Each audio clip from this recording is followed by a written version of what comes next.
మొదటిగా చెరువు వచ్చిన వారికి, మరి శబ్దంతం ద్వారా బయట నుండి వినే వారికి కూడా ప్రభువైన యేసుక్రీస్తు వారి ప్రశస్తమైన నామంలో మీ అందరికి శుభాలు తెలియజేస్తున్నాను. మరి కొంతమందికి వాక్యం స్టార్ట్ అవుతుంటేనే ఆల్రెడీ ఒక రకమైన విసుగుకి నిత్యం ప్రార్థన చేయాలని, ప్రార్థనకు పెద్ద శత్రువు విసుగు అంటాడు. దేవుని సన్నిధికి కూడా పెద్ద శత్రువు విసుగు. కాబట్టి అయ్యో లేచాడికి ఎప్పుడు ముగిస్తాడు అనుకుంటా. నేను పెద్దగా చెప్పనంటానికి 2 వచనాలు చదివిస్తాను. ఎంతసేపు అని చెప్పను, అది వేరే విషయం. వచనాలు 2 చదివిస్తా, అట్నే ఇన్ టైంలో ముగిద్దాం. ఇక్కడ ఉన్న అంటే ఇది థీమ్ అని కాదు, బ్యాక్ ఒక వాక్యం ఉంటే మంచిదని వేశారు. పగల బైబిల్ స్టడీస్ కాదు కాబట్టి అచ్చం థీమ్ మీద వెళ్ళేదేం లేదు. అయితే ఇక్కడ ఉన్న వచ్చిన కూడా చదువుదాం. ఈ రాత్రి మన సందర్భానికి అనుకూలంగా ఉంది కనుక యోహాను సువార్త 4వ అధ్యాయం. యోహాను సువార్త 4వ అధ్యాయం. క్రొత్త నిబంధనలో మరి 4 సువార్తలు ఉంటాయి. 4వ సువార్త చాలా ప్రాముఖ్యమైన సువార్త. యోహాను సువార్త 4వ అధ్యాయము. ఇక్కడున్న వచనము వచ్చిన 40 అనేది 42 వచ్చిన. యోహాను సువార్త 4వ అధ్యాయం 42 మొదట అందరం కలిసి చదువుదాం. 83 పేజీ నంబర్ కొత్త నిబంధనలో. ఒకవేళ ఎవరికైనా తెలియకపోతే క్రొత్త వాళ్ళు అయితే కొంచెం పక్కన వాళ్ళు కూడా సహాయపడండి తీయడానికి. యోహాను సువార్త 4వ అధ్యాయం 42 అందరం కలిసి చదువుదాం. మా మట్టుకు మేము విని ఈయన నిజముగా లోకరక్షకుడని తెలుసుకొని నమ్ముచున్నామనిరి. ఇందులో ఈ మధ్య భాగం ఈయన నిజముగా లోకరక్షకుడని తెలుసుకొని నమ్ముచున్నాం. ఇంకొక చిన్న వచనం పరమగీతములు 5వ అధ్యాయం. పరమగీతములు 5వ అధ్యాయం. పరమగీతములు 5వ అధ్యాయము. మరి ఇక్కడ కూడా ఒక వచ్చిన 9వ వచనాన్ని అందరం కలిసి చదువుదాం. పరమగీతములు 5వ అధ్యాయము 9వ వచనాన్ని అందరం కలిసి. Page number 565, 565. పరమగీతములు 5:9 కూడా అందరం కలిసి చదువుదాం. స్త్రీలలో అధిక సుందరి వగుదాన, వేరు ప్రియుని కన్నా నీ ప్రియుని విశేషమేమి? నువ్వు మా చేత ప్రమాణం చేయించుకుంటుకు వేరు ప్రియుని కన్నా నీ ప్రియుని విశేషమేమి. ఇందులో మరి 2 సార్లు వచ్చిన ఆ లైను, వేరు ప్రియుని కన్నా నీ ప్రియుని విశేషమేమి, లేదా నీ ప్రియుని విశేషమేమి. చిన్న ప్రార్థన చేద్దాం ప్రభు మనకు సహాయపడినట్లు.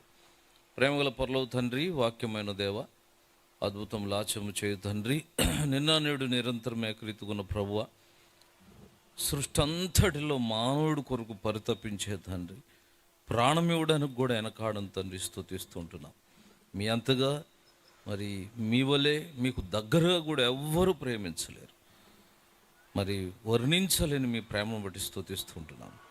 కాబట్టి రాత్రి కూడా మీ దయాపూర్వక సంకల్పాన్ని బట్టి ప్రాంతంలో మీరు ఉంచుకున్న దీపస్తంభం హెబ్రోన్ ప్రార్థనా మందిరం దాన్ని ఆధారం చేసుకొని మరి కొంతమంది రక్షణార్థం, రక్షించబడిన బిడ్డలు స్థిరపరచబడ్డానికి మందరి మేలు కొరకు, కొంతమంది స్థలంకి రాపోయిన శబ్దాంతరం ద్వారా ఆ స్థలాల్లో ఉండి వింటుంటే ప్రతి ఒక్కరిని దర్శించండి. ఈ మాటలు జీవముగల మాటలు, జీవముగల గ్రంథం, జీవముగల దేవుడు.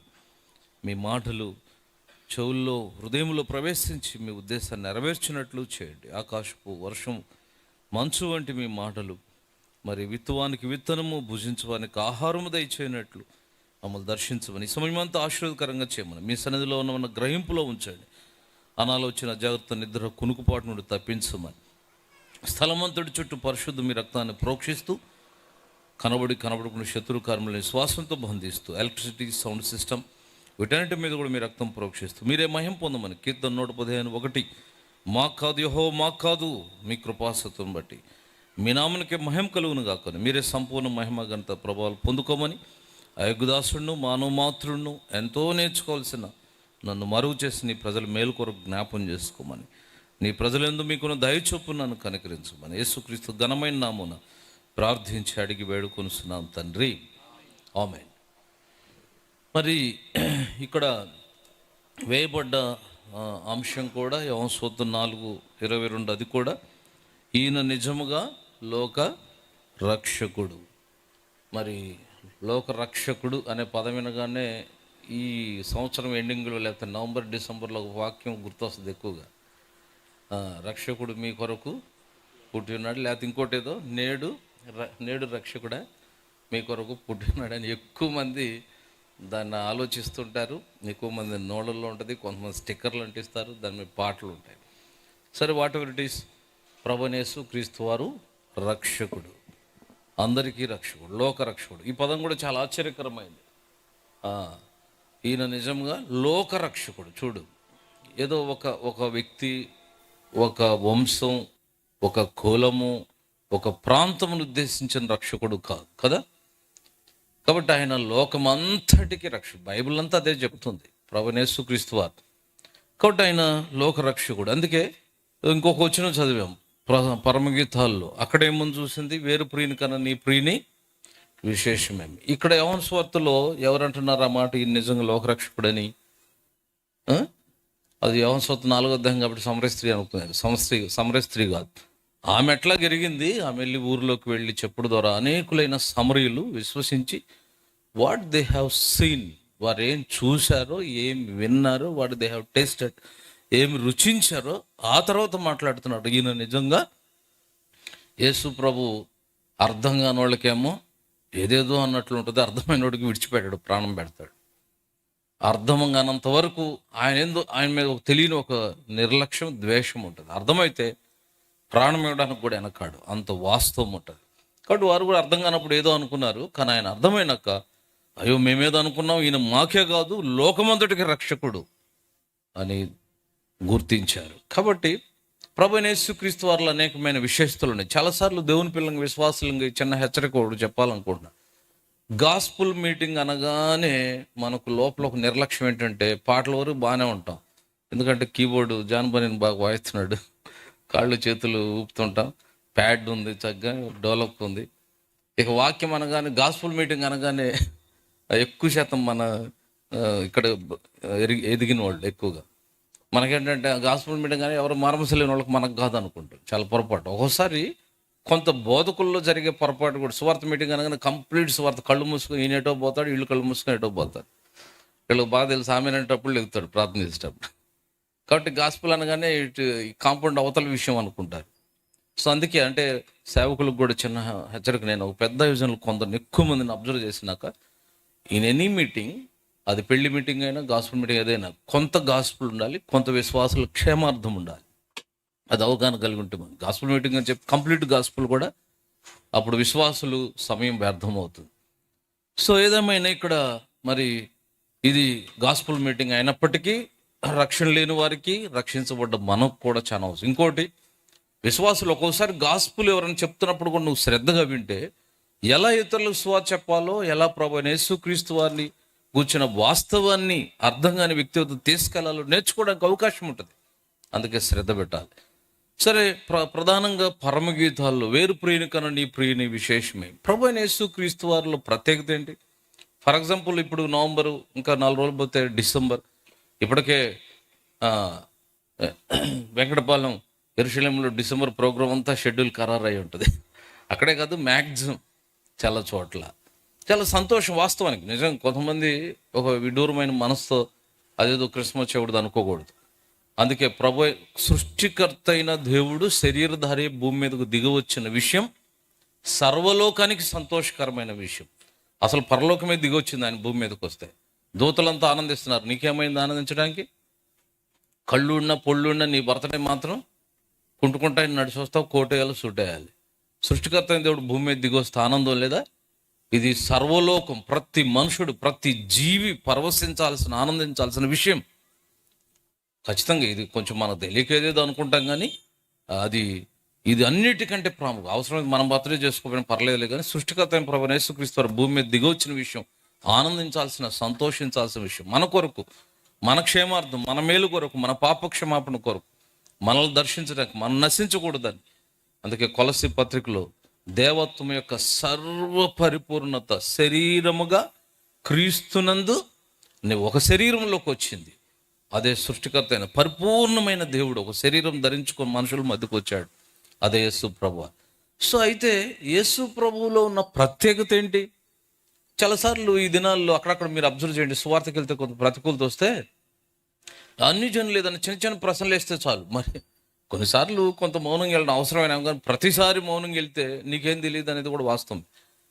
అందుకే నిజమైన క్రైస్తవుడు ఎట్లుండాలంటే లోకం నుంచి వచ్చే ప్రతి ప్రశ్నకు సమాధానం చెప్పగలిగి ఉండాలి. ఎదురాడు వారికి సరైన చక్కని ప్రత్యుత్తరం, సమాధానకరమైన ప్రత్యుత్తరం ఇవ్వాలి.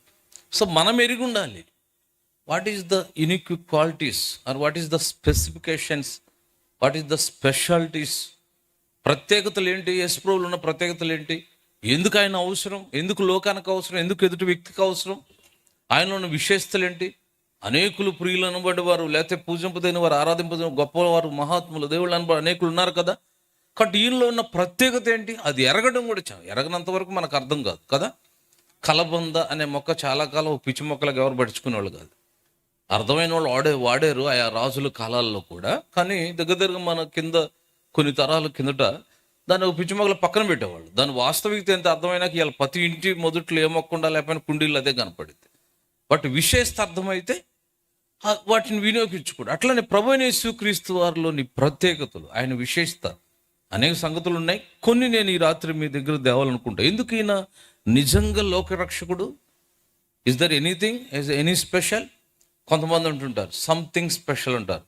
యేసు ప్రభువు సంథింగ్ స్పెషల్ కాదు, ఎవ్రీథింగ్ స్పెషల్. అన్ని ప్రత్యేకతలు ఆయనలో. నిజంగా చెప్పాలంటే ఏం పట్టుకున్న ప్రత్యేకతలు అసలు. కాబట్టి బైబుల్ ఆయన గురించి చెప్పే కొన్ని విశేషతలు ఈ రాత్రి ప్రియమైన సోదరి ఇక్కడ కూర్చొని బయట నుంచి వింటున్నా, ఇంకెవరైనా మీరు ఉదయం ప్రభుకి ఇవ్వకపోతే, ఎందుకు యేసు ప్రభు ఇంకోటి చూసారా, ఎవరు బర్త్డే అయినా మహాయిత వాళ్ళ ఇంట్లో చేసుకుంటారు, వాళ్ళ ఊరు చేయొచ్చు, ఆ రాష్ట్రం చేయొచ్చు, ఆ దేశం చేయొచ్చు, కొంతమంది చేయొచ్చు. కానీ సర్వలోకానికి సంతోషకరమైంది ఎందుకని ఇది ఏంటి ఆయన ప్రత్యేకతలు? ఖచ్చితంగా అనేక విశేషతలు ఉన్నాయి. కొన్ని సంగతులు నేను మీకు జ్ఞాపం చేయాలి. మొట్టమొదటిది ఆయన విశేషత ఏంటో తెలుసా? హిస్ బర్త్, ఆయన పుట్టుక ఒక ప్రత్యేకమైంది. ఏంటి ఆయన పుట్టుకలోని ప్రత్యేకతలు? అనేక సంగతులను ఒక్క మాట చూద్దాం. మత్తయి సువార్త 1వ అధ్యాయం, book of Matthew 1st chapter, మత్తయి సువార్త 1వ అధ్యాయము 18వ వచనం చూడండి. మత్తయి సువార్త 1, బైబిల్ ఉన్న వాళ్ళందరూ తీసి చూడండి. దేవుని వాక్యాన్ని ఎరిగింది అయినప్పటికీ తీసి చూచుట ఎంత అవసరం. దైవజన భక్సం గారి గురించి నేను ఒక మాట విన్నాను. నేను చూసే సమయానికి ఆయన బైబిల్ తీయట్లేదు, కానీ ఆయన యాక్టివ్గా ఉన్న దినాల్లో ఆయన గురించి ఒక మాట విన్నాను. ఎవరు వాక్యం చెప్తున్నా, ఎంత తెలిసిన వచనం చెప్పినా బైబిల్ తీసి చూసేవాడండి. ఆయన ఎన్నోసార్లు చదివిందాన్ని. ఎందుకంటే దేవుని వాక్యం ఆకాశం కింద భూమి పైన ప్రపంచ చరిత్రకు పునాది వంటిది. చరిత్రకే చరిత్ర, సైన్స్కు సైన్స్, ప్రతి జ్ఞానానికి మూలమైన గ్రంథం బైబిల్. మానవుడి జీవితాన్ని ప్రభావితం చేసి, ఒప్పించి, పరివర్తన చేసి మార్చే శక్తిగల గ్రంథం బైబిల్. ఎంతోమంది అసలు నేను ఒకటే అంటే యేసు ప్రభు యొక్క వాస్తవికత ఎన్నో చెప్పవచ్చు. మన కళ్ళెదుటున్న మారిన వ్యక్తులే ఎంతోమంది సాక్ష్యం. సో కాబట్టి అందుకే ఆ గ్రంథాన్ని మనం చూడడం మంచిది. మత్తయి సువార్త 1వ అధ్యాయం 18వ వచనంలో ఆయన జన్మ గురించి ఒక చక్కని మాట ఏముంది తెలుసా? 1:18, యేసుక్రీస్తు జనన విధం ఎట్లా అనగా, ఆయన తల్లి అయిన మరియా యోసేపును ప్రదానం చేయబడిన తర్వాత వారేకము కాకమునుపు ఆమె పరిశుద్ధాత్మల గర్భవతిగా ఏకం కాకమునుపు. ఆ మాట గమనించండి. చాలాసార్లు సత్యం అర్థం కానప్పుడు అండర్స్టాండింగ్ కాకపోతే అయ్యేది ఏంటంటే మిస్అండర్స్టాండింగ్ అన్నమాట. సత్యం అర్థం కాకపోతే అసత్యం అయ్యేది. కొన్నిసార్లు వ్యక్తులకి తమ స్వభావాన్ని బట్టి ఎదుటివాన్ని అర్థం చేసుకుంటారు తెలుసా. ఒక దొంగ బుద్ధి ఉన్న వ్యక్తి ఉన్నాడు అనుకోండి, తన దగ్గరికి ఎవరు వచ్చినా, తన ఇంటికి ఎవరు వచ్చినా మ్యాక్సిమం అదే అబ్జర్వేషన్తో చూస్తాడు. బికాస్ హీ ఈస్ థీఫ్ అనమాట, తనకు దొంగ బుద్ధి. కాబట్టి మన స్వభావాన్ని బట్టి అర్థం చేసుకుంటే మన వల్లే కనపడవచ్చు, లేకపోతే మన సొంత జ్ఞానంతో అర్థం చేసుకుంటే మిస్అండర్స్టాండింగ్ కావచ్చు. కానీ అసలు వాస్తవం ఏంటని చూస్తే అప్పుడు అర్థమైంది. కాబట్టి ఏంటి ఆయన జన్మ ఎందుకని? ఖచ్చితంగా ఆకాశం కింద భూమి పైన ఎన్నడూ ఎప్పుడు ఎక్కడ జరగని విశేషమైంది. ఎందుకంటే దేవునికి అసాధ్యమైంది లేదు. కొంతమంది అంటారు, అయ్యో పవిత్రమైన కానీ పురుషుని లేకుండా ఎలా ఇస్తుందండి? ఇది సైంటిఫిక్గా ఇవ్వకపోవచ్చు, సాధారణంగా ఇవ్వకపోవచ్చు. దేవునికి అసాధ్యం, దేవుడు ఏం చేయలేడని చెప్తావు. ఏదైనా చేయలేకపోతే ఆయన దేవుడు కాదు. ఆయనకు అసాధ్యమైన దేవుడు, సృష్టికర్త అయిన దేవుడు, సర్వశక్తి గల దేవుడు, మనుషులను సృజించాడు. ఒక ఆయన నన్ను అడిగాడు, ఏమండి ఇలా కూడా మనిషి అట్లా వస్తాడా, దేవుడు ఎలా నమ్మాలంటే నేను అన్నాను, దేవుడు బైబిల్లో మనుషులు ఎన్ని రకాలు సృజించాడు తెలుసా? మొట్టమొదట మట్టి నుండే మనిషిని చేశాడు. మట్టి మొదతో బొమ్మను చేసి నాసికారంధ్రంలో జీవవాయువు, మట్టి నుండి మనిషిని చేసిన వాడికి స్త్రీ నుండి మనిషిని తీయడం కష్టమైంది. మట్టి నుండి మనిషినే కాదు, ఇద్దరు స్త్రీ పురుషుల నుండి కూడా మనిషిని తీశాడు. అంతేకాదు పురుషుని నుండి మనిషిని తీశాడు, ఆదాము నుండి అవ్వను తీశాడు. పురుషుని నుండి మనిషిని తీసినోడికి స్త్రీ నుండి మనిషిని తీలేడా? ఇద్దరు స్త్రీ పురుషుల నుంచి కూడా మనిషిని తీశాడు. అంతేకాదు ఎప్పుడో చనిపోయి ఎండిన ఎముకలను కూడా బ్రతుకని చెప్పి ఎవడు లెక్కింపులేని గొప్ప సమూహంగా మనుషులుగా చిన్న ఎముకలతో, ఎండిపోయిన ఎముకలతో కూడా లెక్కింపులేని సమూహం చేయగలవాడు. ఇంకో మాట చెప్పడు, ఏమీ లేకుండా కూడా ఏమైనా చేయగలడు. అలాంటిది ఓ స్త్రీ నుండి సృష్టికర్త దేవుడు ఆయన భూమి మీదకి రావాలనుకున్నప్పుడు శరీరం ధరించుకొని రావడం ఆయనకు అసాధ్యమైన విషయం కాదు. ఇది ఆయనకు ఎంతో సాధారణమైన విషయం. కాబట్టి అందుకే ఆయన జన్మ ప్రత్యేకమైనది. కాబట్టి పరిశుద్ధమైన జన్మ, అందుకే పరిశుద్ధాత్మ కమ్ముకొనగా. కాబట్టి దేవుడు మానవుల మధ్య దిగిరావాలని ఉద్దేశించినప్పుడు దేవునికి అసాధ్యమైన విషయం కాదు. అందుకే చరిత్రలో లేదా మానవుడికి సైన్స్కి సాధారణమైన విషయం కంటే మించింది అసాధారణమైన సంఘటన. అందుకే ఆయన జన్మ పరిశుద్ధమైనది, పరిశుద్ధతో కూడింది. కారణమైన పరిశుద్ధులని, ఆయన ప్రత్యేకమైన వాడని రుజువు చేస్తుంది. ఈయన లోకానికి అవసరమైన వాడు, మనకు రక్షకుడని చూపిస్తుంది, మొదటి విషయం. రెండవది అంతేకాదు, ఆయన పేరు సహజంగా ఒక వ్యక్తి పుట్టినాక పేరు పెడతారు. ఆయన పేరు కూడా ఒక విశేషమైన, చూడండి మత్తయి సువార్త మొదటి అధ్యాయంలో, ఇదే మొదటి అధ్యాయం 21వ వచనం, మత్తయి సువార్త 1:21 ఏముందాడ? ఆమె ఒక కుమారుని కనును, తన ప్రజలను వారి పాపం నుండి ఆయనే రక్షించును గనుక ఆయనకి ఏమని పేరు? యేసు అని పేరు. ఒకసారి నేను ఒక బస్సులో ప్రయాణం చేస్తుంటే ఒక సాధారణమైన వ్యక్తి, ఆయన ఒక పల్లెటూరు, ఆయన నాతో మాట్లాడుతూ, అంటే ఆయన దగ్గర నేను ఈ విషయం విన్నప్పుడు ఆశ్చర్యపడ్డా. ఆయన అంటాడు, యేసు అనేది అని ఏదో సందర్భం వచ్చి ఆయన సువార్త చెప్తుంటే విని ఆయన ఏమంటా అంటే, ఏమండి మీరు ఎప్పుడైనా గమనించారా, యేసు ఎక్కడో లేడండి, అందరి శ్వాసలో ఉన్నాడు అంటున్నాడు. ఇదేంటి శ్వాసలో ఉండటం, శ్వాస మీద ధ్యాస అంటున్నారు, ఇదేంటి అబ్బా అనుకున్నా. శ్వాసలో ఉండటం ఏంటన్నా? ఏం లేదు, మీరు అబ్జర్వ్ చేయండి అని చెప్తున్నాడు. ఏంటంటే శ్వాస లోపల పిలిస్తే ఉచ్ఛ్వాస నిశ్వాస అంటారు సైన్స్లో. శ్వాస లోపల పిలిస్తే ఉచ్ఛ్వాస చేస్తేనేమో ఏ అని అన్నట్టు ఉంటుంది, అది బయటకు వదిలితే సు అన్నట్టు ఉంటుంది, అబ్జర్వ్ చేయండి అంటున్నాడు. లోపల పిలిస్తే ఏ అనాలి, బయటకు వదిలితే సు అనాలి. అంటే అది సాధారణమైన ఒక చదువులేని వ్యక్తికి కూడా అర్థమైన వాస్తవం, ఖచ్చితమే.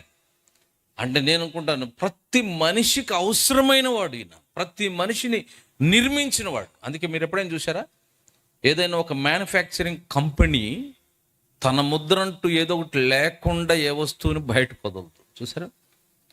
ఎక్కడో చోట అది అల్యూమినియంతోనో, అసలు మోల్డింగ్లోనో, బాడీలోనో దాని స్టాంప్ ఉంటుంది, అది దానికి చెందిందని. ఖచ్చితమే నీలో ఉన్న జీవం ఆయింది. నీ కళ్ళు ఆడుతున్నాయి అంటే, నీ గుండె కొట్టుకుంటుందంటే, నువ్వు నడుస్తున్నావు అంటే, నువ్వు ఆలోచించగలిగిన అంటే, అసలు ఎక్కడదా ఎందుకంటే ఒక మర్చిపోయిన విషయం గుర్తురమ్మని యాడ్ నుంచి వస్తుంది, ఎవరిస్తారు? మళ్ళీ సడన్ గుర్తొస్తున్నట్టు ఇవన్నీ ఎక్కడ జరుగుతుంది? దేవుడు ఇలాంటి మనుషుడికి అర్థం కాంది జీవాన్ని తయారు చేయలేడు. యోహాను సువార్తలో 3 ఎల్లు ప్రాముఖ్యమైనవి. ఎల్ ప్రేమ, దేవుని ప్రేమ విశేషమైంది. ఎల్ లైఫ్, దేవుని జీవం విశేషమైంది. అట్లా కాబట్టి లైట్, ఆయన వెలుగై ఉన్నాడు, ఆయన విశేషమైంది.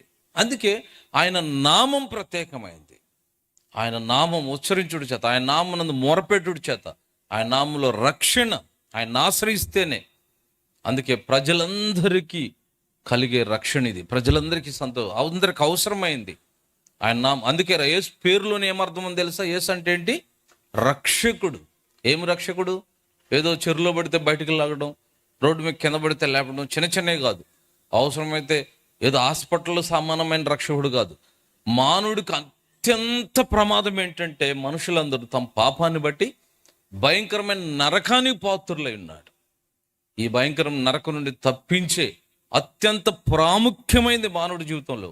వాస్తవం ప్రియులారా, ఇక్కడ రోగాలున్నా పర్లేదు, ఆస్తి లేకపోయినా పర్లేదు, చదువు లేకపోయినా పర్లేదు, వస్తువులు లేకపోయినా పర్లేదు, ఎలా జీవించను. అందుకే లాజరు ధనవంతుడు అనే 2 క్యారెక్టర్స్లో లాజరుకి ఏమీ లేదు, కానీ రక్షకుడు ఉన్నాడు. అందుకే ఆయన నామే చెప్తుంది ఆయన ఎంత అవసరమైన వాడు మానవుడి జీవితానికి. కాబట్టి ఆయన ఉన్న పేరు విశేషమైంది, రక్షకుడు. అది మానవుడు పాపాలు క్షమించి రక్షణ అనుభవంలోకి నడిపిస్తుంది. మూడవదిగా హిజ్ లైఫ్, ఆయన జీవితం ఎంత విశేషమైంది. ఆయన జీవితం గురించి చెప్పాలంటే చాలా మాటలు ఉంటాయి. హెబ్రీయులకు రాసిన పత్రికలో ఒక మాట ఉంటుంది, హీబ్రూస్ పరిశుద్ధ గ్రంథం బైబుల్ మీ అటువంటి తీర్చూడండి. హెబ్రీలకు రాసిన పత్రిక ఆయన జీవితం ఎంత విశేషమైందంటే, హెబ్రీలకు రాసిన పత్రిక 7వ అధ్యాయం, హెబ్రీ 7వ అధ్యాయం 26వ వచనం, హెబ్రీ 7:26. ఎంత విశేషమైన ఆయన!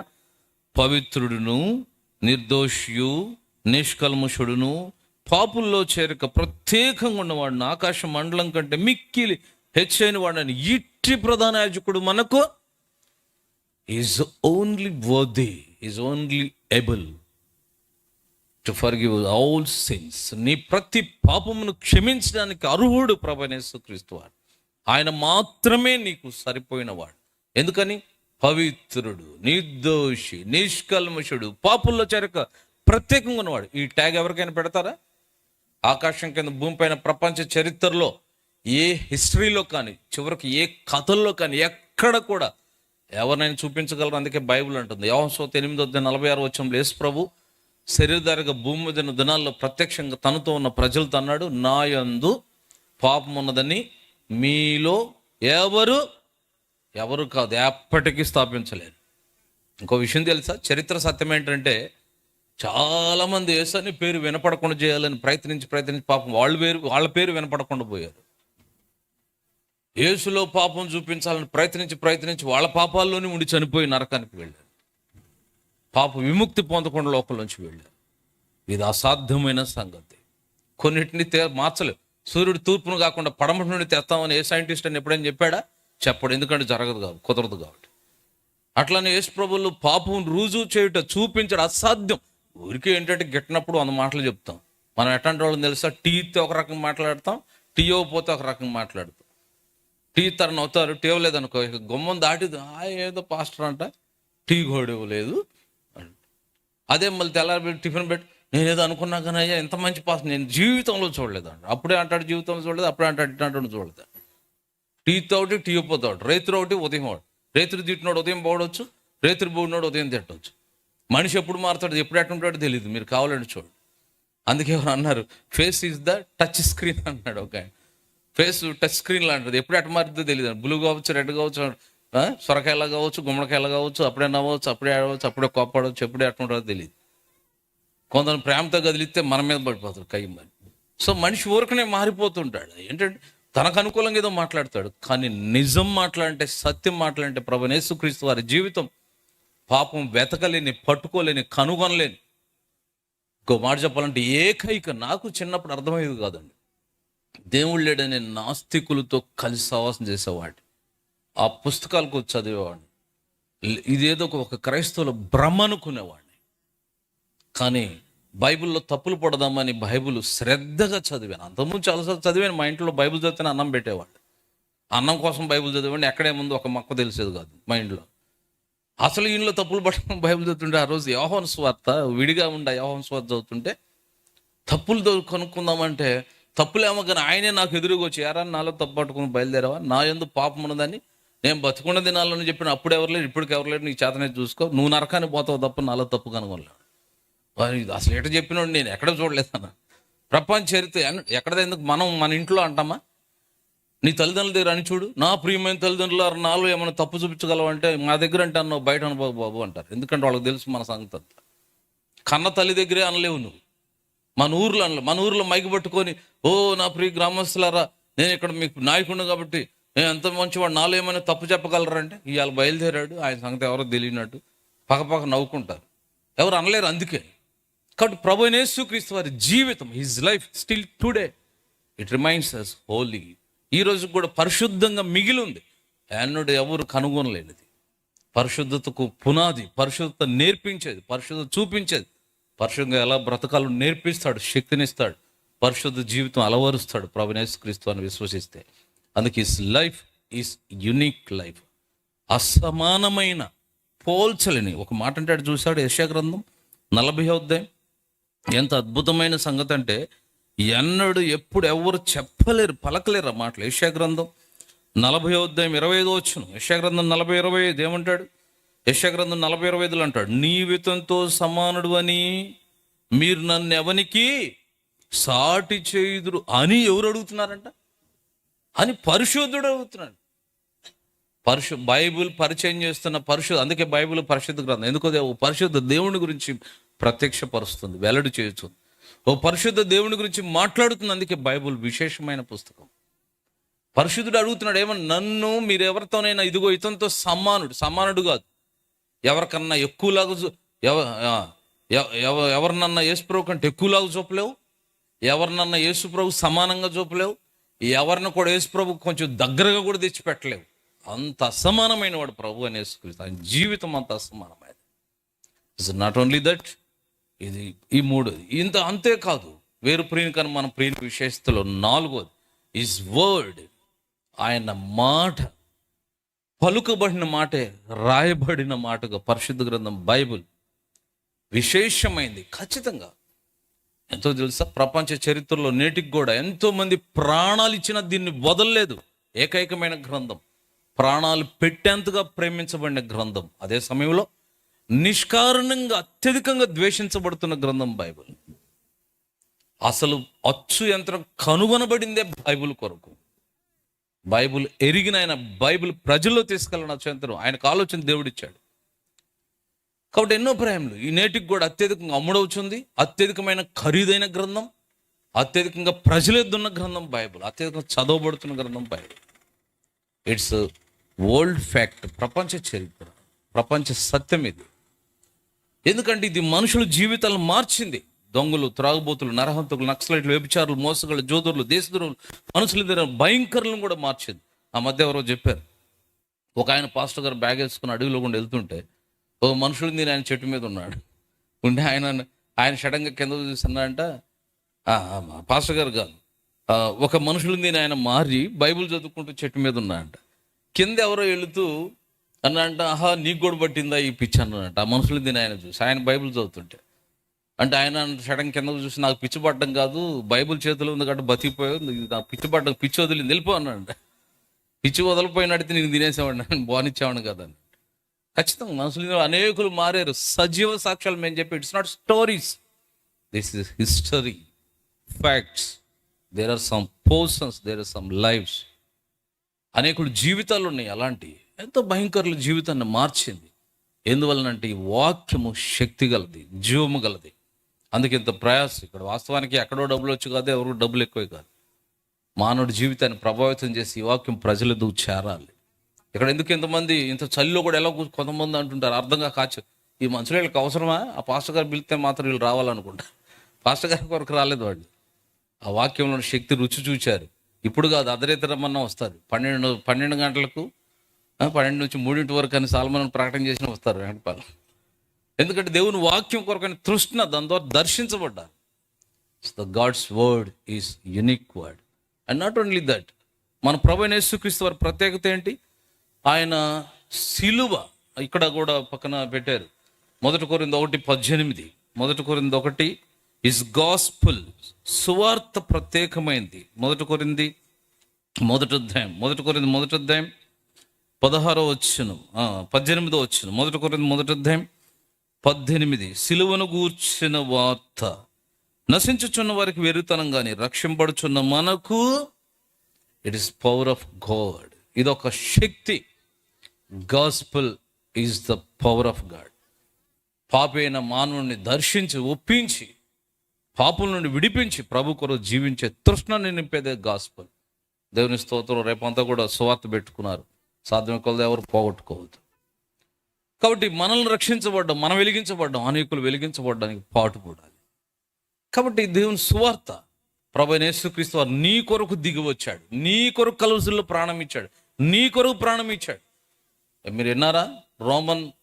రోమన్ మ్యూజియంలో ఇప్పటికి కూడా దాఖలు కొన్ని ఆనవాళ్ళు ఉన్నాయి. ఆయనకు నిష్కారణంగా తీర్పిచ్చాడు. నీతిమంతుడు, ఈయనందు ఏ నేరం లేదు, కానీ సిలువ వేయడానికి అప్పగించారు. This is history and documentary. అనేక జియోగ్రఫికల్ ఎవిడెన్సెస్ ఆర్ దేర్. అనేక ఆధారాలు ఉన్నాయి.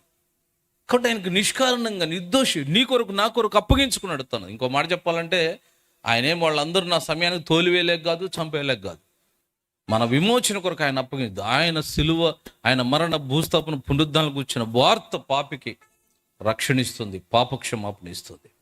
ఆయన మరణం విశ్వసిస్తే, ఆయన కార్చిన, అందుకే ఇంకో మాట చెప్పాలంటే విశేషమైంది ఆయనలో ఈజ్ బ్లడ్, ఆయన రక్తము.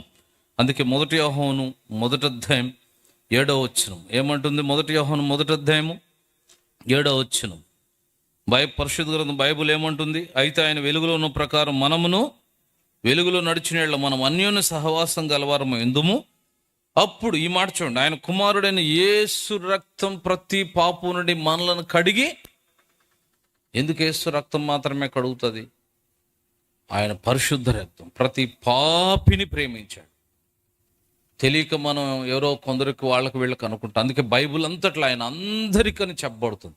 అపోస్తలుల కార్యం 10:36 యేసుక్రీస్తు అందరికీ ప్రభు. యెషయా గ్రంథంలో బూదిగంత నివాసులారా నా వైపు చూసి రక్షణ పొందు.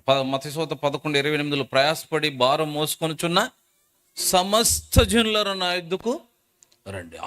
అందరని పిలుస్తున్నాడు. ఎక్కడ కూడా బైబిల్లో కొందరు లేకపోతే కుల మతాలతో పిలవలేదు ఆయన. ఎందుకంటే ఆయన అందరూ సృష్టికర్త అయిన దేవుడు.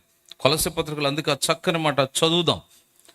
ఏంటి యేసు ప్రభు అంటే కొంతమంది క్రైస్తవులకు కూడా ఈ అవగాహన సరిగా లేదు. అందుకని ప్రభు యేసు క్రీస్తు వారు కొలస్సీలకు రాసిన పత్రిక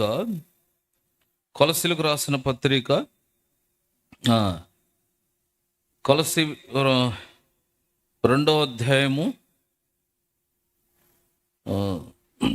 ఒక్క నిమిషం, దేవత్వం యొక్క 2వ అధ్యాయం 9వ వచనం చూడండి. Colossians 2nd chapter 9th verse 9 నేను చదువుతున్నాను చూడండి, పేజ్ నంబర్ 183. ఏలైనగా దేవత్వం యొక్క సర్వ పరిపూర్ణత శరీరముగా క్రీస్తునందు. అందుకే ఆయన హెబ్రీలకు రాసిన పత్రికలో ఒక మాట అంటాడు. హెబ్రీలకు రాసిన పత్రిక ఎందుకు ఆయన రక్తం చాలిందంటే, హెబ్రీలకు రాసిన పత్రిక 10వ అధ్యాయం, హెబ్రీ 10వ అధ్యాయం 5వ వచనం. కాబట్టి ఆయన ఈ లోకమందు ప్రవేశించినప్పుడు, శరీరధారిగా మనుషుడుగా భూమి మీదకి వచ్చినప్పుడు ఇలా చెప్తున్నాడు అంటే, తండ్రి ఏమన్నాడు? బలియు అర్పణయు నీవు కోరలేదు కానీ నాకు ఒక శరీరం అమర్చితివి. పూర్ణ హోమములను పాపరార్థ బలు నీకు ఇష్టమైనవి కావు. అప్పుడు నేను గ్రంథపు చుట్టలో నన్ను గూర్చి వ్రాయబడిన ప్రకారం, దేవా నీ చిత్తము నెరవేర్చుటకు ఇదిగో నేను నాకు ఒక శరీరం అమర్చితివి. ఇంకో మాట చెప్పాలంటే, ఒక శరీరం అమర్చుకొని నీ కొరకు నా కొరకు శరీరధారిగా భూమి మీద దిగివచ్చి పరిశుద్ధ బలి కలవసిల్లో మన విమోచన కోసం, మన పాప పరిహారం కొరకు. ఒకవేళ పాప పరిహారమే జరగకపోతే మానవుని గమ్యం ఏంటి తెలుసా? చాలాసార్లు మనం ఇక్కడుండే జీవితం గురించే ఆలోచిస్తాం. It's a small life and it's a training period. ఇది ఒక చిన్నది, ఎలా బ్రతుకుతో చూద్దామని ఇక్కడ వదిలాడు. ఇక్కడ బ్రతికే జీవితాన్ని బట్టి మరణం తర్వాత నీ అసలైన గమ్యం నిర్ణయించబడుతుంది. అందుకే ఇక్కడ పాపరిహారం కనుక జరగకపోతే సర్వలోకుల ప్రతి మానవుని యొక్క గమ్యం భయంకరమైన నరకం. నరకం అంటే బైబుల్ చెప్తుంది అగ్ని ఆరదు. అసలు ఒక మాట చెప్పాలంటే మనుషుడు ఉండలేని స్థలం. కానీ యేసు ప్రభుని ఎరగని విశ్వసించిన, ఆయన రక్తంలో కడగబడిన ప్రతి ఆత్మ వెళ్ళాల్సిన స్థలం అది. ఆడకు వెళ్ళకూడదని మన విమోచన కోసం ఆయన కంకణం కట్టుకొని శరీరధారి దిగొచ్చి ఆయన పరిశుద్ధ రక్తం ఆఖరి బొట్టు వరకు కార్చాడు. అందుకే బైబుల్ చెప్తుంది యేసు రక్తం ప్రతి పాపం నుండి మనలను కడిగి పవిత్రులుగా చేస్తుంది. ఆయన రక్తంలో విశ్వసిస్తే, ఆయన రక్తం ఆశ్రయిస్తే. చిన్న ప్రార్థన, నేను నా జీవితంలో దేవుడు లేడనే స్థితి నుండి యేసు ప్రభు పరిశుద్ధ దేవుడు, అసలు నాలో పాపం ఈ విషయాలన్నీ అర్థమైనాక, ఆయన అసలైన పరలోకానికి మార్గం అని అర్థమైనాక, నేను ఒక రాత్రి సుమారు 28వ తారీఖు 9వ నెల 90వ సంవత్సరం రాత్రి 11 గంటల సమయంలో, సుమారు 11 కూడా దాటి ఉండొచ్చు, నేను పడుకోవడానికి ప్రేయర్ చేసుకోవడానికి మోకరించి తెలియకుండే చాలా పశ్చాత్తాపంతో నా జీవితాన్ని ఒప్పుకుంటూ కన్నీటితో దేవుణ్ణి అడిగాను. ప్రభు నేను తెలియకుండా నా ప్రార్థనలో 2 మాటలు అడిగాను. ఏమన్నా అంటే, అందరూ యథావిధిగా పాపములోనే జీవిస్తూ ప్రత్యక్షంగా పాపులుగా జీవిస్తున్నారు. కానీ నేను క్రైస్తవ కుటుంబంలో పుట్టి పైకి క్రైస్తవ వేషంలో ఉండి లోపల పాపిగా జీవించాను. నేను పాపిగా ఉన్నాను ఎవరికీ తెలియదు. మా ఇంట్లో ఎవరు అంత భక్తుడిని అనుకుంటారు అందరు. కానీ పాపం కొరకైన తృష్ణ, ఆశ, ఆలోచన, అప్పుడప్పుడు ఆ చర్యలు క్రియలు నాకు తెలుసు, దేవుడు తెలుసు. సో చాలా వేషధారణ బ్రతికాను. పాపులు అందరికంటే ఘోరమైన దౌర్భాగ్యకరమైన వ్యక్తిని అని 2 తెలియకుండా నా ప్రార్థనలు ఏమన్నా అంటే, అసలు ఎందుకో క్షమించు అని కూడా గట్టిగా అనలేపాను. నీకు ఇష్టమైతే క్షమి, ఎందుకంటే వేషధారిగా చాలా మోసపరుచుకున్నాను నన్ను నేనే. నిన్ను ధైర్యంగా క్షమించని అడిగే ధైర్యం కూడా చాలట్లేదు. నీకు ఇష్టమైతే క్షమించు. ఒకవేళ నాలాంటోడు ఇంత వేషధారణకు బ్రతికి నాకు క్షమాపణ లేకపోతే ఇక జీవితం క్షమాపణ లేనప్పుడు ఇంకా లైఫ్ ఎందుకంటే తీసేయని చెప్పాను. ఇలా అంటుండగానే ఏదో ఆత్మ నాతో మాట్లాడుతుంది. సరే ఒకవేళ ఇప్పుడు తీసేస్తే అడగపోతే పాపం క్షమించబడకపోతే నరకం అని అర్థం అవగాహన ఉంది. పాతాళం వెళ్ళిన తర్వాత తిరుపతి నరకానికి వెళ్ళి అమ్మో నరకం గురించి నన్ను అజ్ఞానత పురుగు చావదు ప్రభువా, నువ్వేదో ఒకటి చేయగలవు, పరిష్కారం నీ దగ్గర ఉంటుంది, నీ జ్ఞానం అనంతమైన, నువ్వేదో ఒకటి చేసి నన్ను క్షమించాలి. వెన్ ఐఎమ్ ప్రేయింగ్, ప్రార్థన చేస్తూ ఉండగానే ఏదో స్వరం నాతో, నేను క్షమిస్తాను, ఇక నుండి నువ్వు పాపం చే. అంతకుముందు సండే స్కూల్లో భోజనం అప్పుడు ఒక సేవకుడు ఉండేవాడు, మీకు భోజనం పెట్టాలంటే కంటతవాక్యం అప్పచెప్తానన్నాడు. మరి నిజంగానే పాపం అప్పచెప్పపోయినా పెట్టేవాళ్ళు అనుకుంటా, నాకు తెలియదు, పిల్లలం కదా, అన్నం పెట్టరేమో లేనిపోయిందని కంటం నేర్చుకుంటూ అది జ్ఞాపం చేశాడు దేవుడు. దొంగిలు వాడు, ఇక మీదట దొంగిలు వాడు, నేను క్షమిస్తాను, ఇక మీదట పాపం చేయొద్దు. తెలియకుండా ఎంత రియాలిటీ అంటే ఎంత సంతోషం, ఎంత సమాధానం. ఇంకో మాట చెప్పంటారా, ఇది అనుభవిస్తే అర్థమయ్యే విషయాలండి. అన్ని సంగతులు మాటల్లో వర్ణించలేం. ఇప్పుడు పలానా రాగం ఎలా ఉంటుంది అని జాన్ బన్యన్ అడిగామనుకో, మాటల్లో చెప్పమంటే ఏం చెప్తాడు అన్నా కూడా మనకు అర్థం కాదు, ఏందో అంటున్నాడు, పిచ్చిపట్టింది అనుకుంటా. అంటే మనకు అర్థం కాదు రాగం సార్. కొన్ని వింటే అర్థమవుతాయి, కొన్ని తింటే అర్థమవుతాయి, కొన్ని స్పర్శలో తెలుస్తాయి. మక్కమల్ క్లాత్ ఎంత మెత్తగా ఉందనేది స్పర్శలో తెలుస్తుంది, చూస్తే అర్థం కాదు. కొన్ని చూస్తే అర్థమవుతాయి, కొన్ని అనుభవిస్తే అర్థమవుతాయి. పాప పరిహారం అనే అనుభవం అనుభవిస్తే తెలుస్తుంది. ఇప్పుడు జ్వరం పోయిందని జ్వరం వచ్చినప్పుడు అర్థమవుతుంది, అది పోయినట్టు, జ్వరం ఉండట్టు, ఎంత తిన్నాము, ఇక చాలు, కొన్ని సంగతులు లోపల బాడీలో మార్పు నీకు తెలుస్తాయి. అంతకంటే ఆత్మలో ఈ అనుభవం నీకు అర్థమైద్ది, నీకు దేవునికి అర్థమయ్యే విషయం. తెలియకుండా నాకు ఎక్కడ లేని, ఎప్పుడు లేని ఒక సంతోషం, ఏదో ఒక తేలిక, ఒక ఆనందం, నాకేదో అయింది అనిపిస్తుంది. వీబీఎస్ అయిపోయి వెళ్తుంటే నేను ప్రభు సన్నిధిలో యథార్థం చెప్తున్నా, ఒక చిన్న సంచి తీసుకొని వచ్చాను. మందిరం దాటి సియోన్ మందిరం మళ్ళీ లోపలికి అడుగేస్తూ, మళ్ళీ దాటి మళ్ళీ అడుగేస్తూ, అంటే నేను అనుకుంటున్నాను ఏంది ఏదో పోయినట్టు, వస్తువులు ఏమైనా పోయినాయని నేనుండ రూమ్లోకి వెళ్ళి చూస్తున్నాను. సంచి దేవులాడితే అన్ని వస్తువులు ఉండే, ఏమైంది, ఏదో నేను వచ్చేటప్పుడు ఉండట్లేదు, ఏదో వస్తువులు పైన అనుకుంటున్నాను. నేను తెలియకుండా దేవుని ఆత్మ నాతో మాట్లాడుతూ అంటుంది, వస్తువులు ఏం బాగాలేదు బాబు, నువ్వు మారేవా, అందుకే కొత్త కొందలే పద అంటుంది. చూడు ఎంత సంతోషం. మా అమ్మ దగ్గరికి వెళ్ళమ్మా, నేను ప్రభు దగ్గర పాపాలు ఒప్పుకున్నాను, ఒరే ఇదివరకు మారలేదు, మారేవని మేము అనుకుంటున్నాం, సో పానీలు ఇప్పుడన్నా మారేవంట. కాబట్టి దేవుని అనుభవిస్తే తెలుస్తుంది. అందుకే రక్షణ అనుభవం అంటే యోహాను సువార్త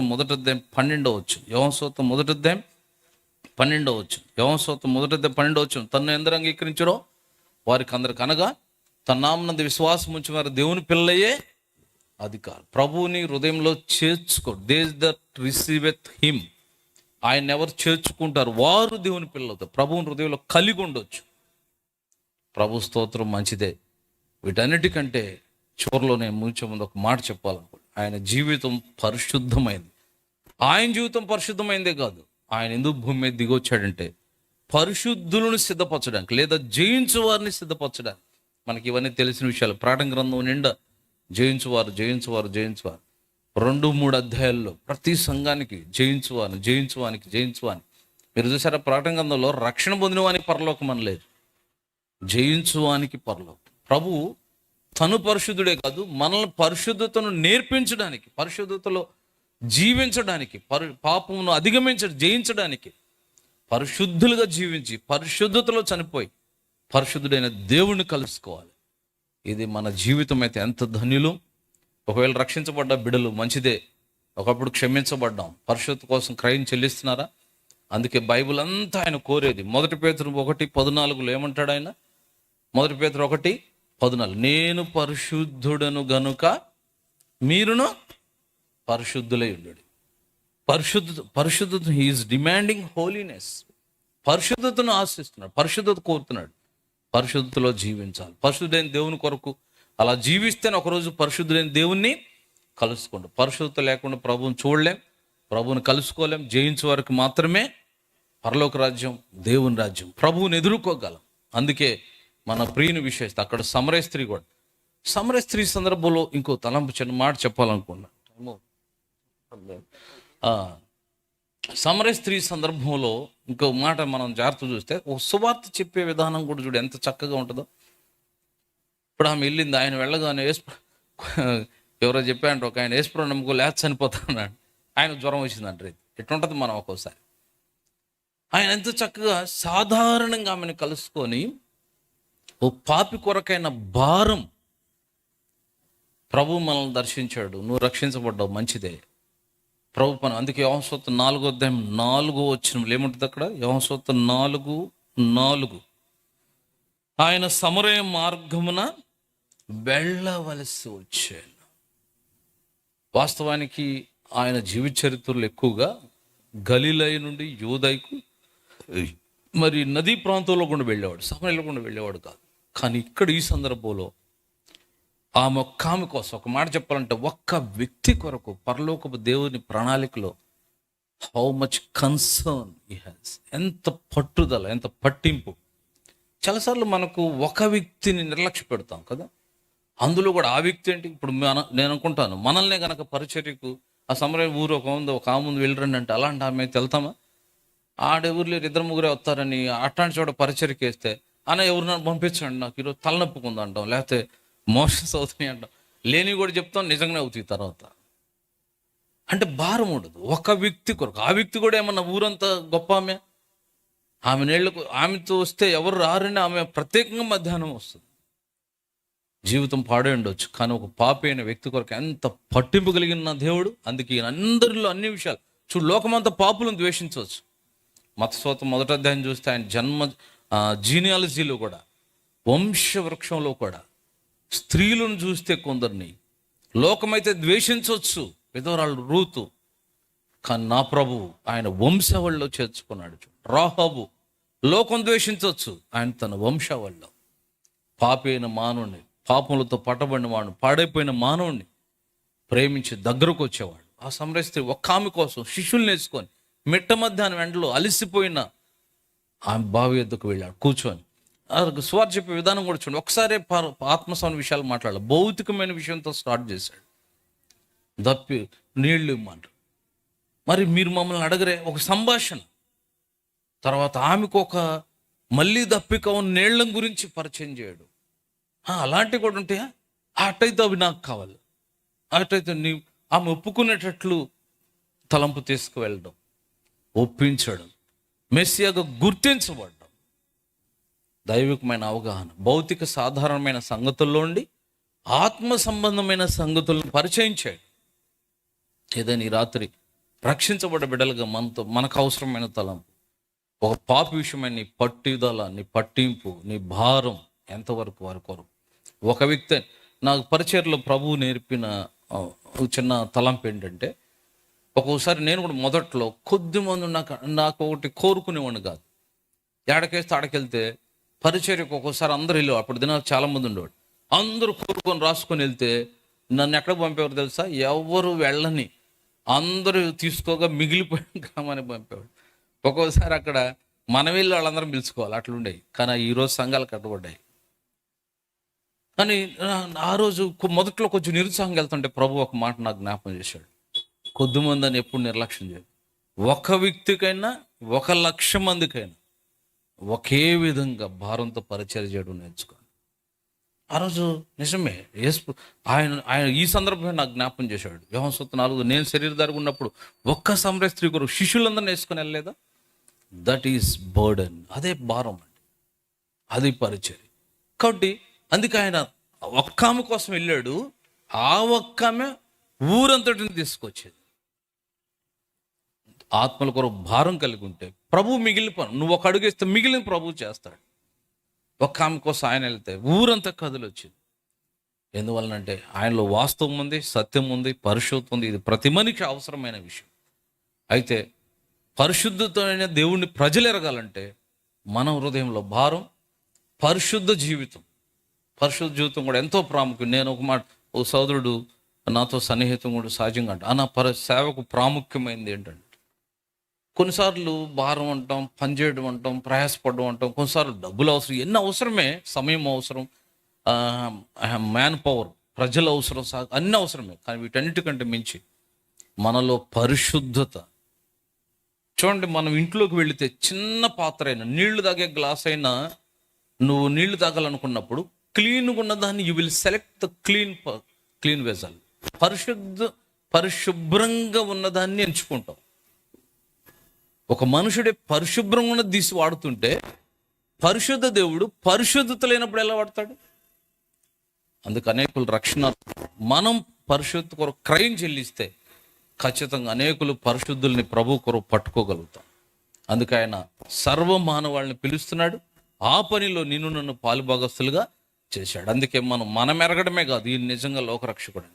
ఆ లోకరక్షకుని పరిచయం చేయాల్సిన బాధ్యత మన మీద ఉంది. దాని కొరకై ప్రభు అనుగ్రహించిన భారంతో ప్రభు కొరకై ప్రయాసపడుదుగా.